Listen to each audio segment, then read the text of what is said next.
नमस्कार मित्रों, जैसा कि आप सभी को पता है अभी जो सीटेट का पेपर होने वाला है उसमें आपको पढ़ने के लिए क्या क्या जरूरी चीज़ें होंगी।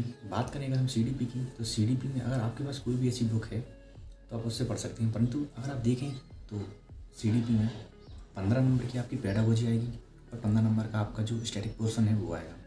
अगर आप प्रीवियस ईयर पेपर्स को देखें तो आप प्राय पाएंगे कि जो प्रीवियस ईयर पेपर हैं उनमें से अधिकांश क्वेश्चन बार बार रिपीट होते हैं।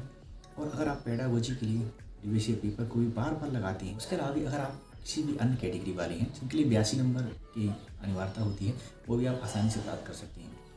अब जैसी बात करें हमारे सीडीपी की, तो सीडीपी के लिए ऐसे कई टीचर्स अवेलेबल हैं यूट्यूब पर, उनकी कई प्लेलिस्ट आपको मिल जाएगी। परंतु मैं आपको ऐसे सिर्फ 2 टीचर्स का नाम बताना चाहूँगा जिनको, अगर आप हाउस वाइफ हैं या अगर आप हाउस वाइफ होने के साथ साथ काज महिला भी हैं, हो सकता है आप किसी काम में संलग्न हो, आप पढ़ाने जाती हैं या कोई भी ऐसा कार्य हो, तो आप खाना बनाने के साथ में या फिर बर्तन धोने के या फिर किसी भी ऐसे काम में अपने कान पर ईयरफोन लगाकर उन सबकी प्लेलिस्ट सुन सकती हैं, जिससे आपको ज़्यादातर तैयारी में फ़ायदा मिलेगी।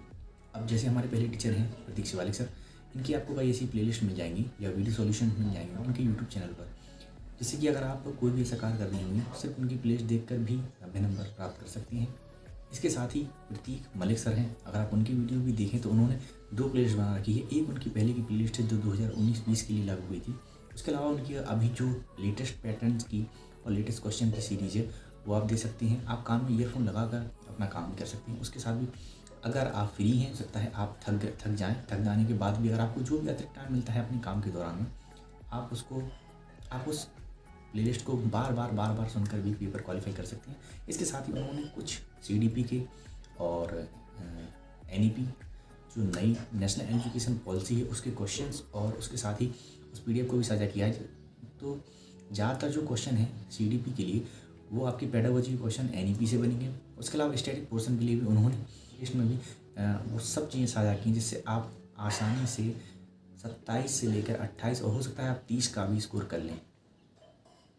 तो उसके अलावा आपको कोई अन्य यूट्यूब सर की या कोई प्रैक्टिस, हाँ सिर्फ आप पेपर के 1 महीने के दौरान क्वेश्चन की प्रैक्टिस कर सकती हैं।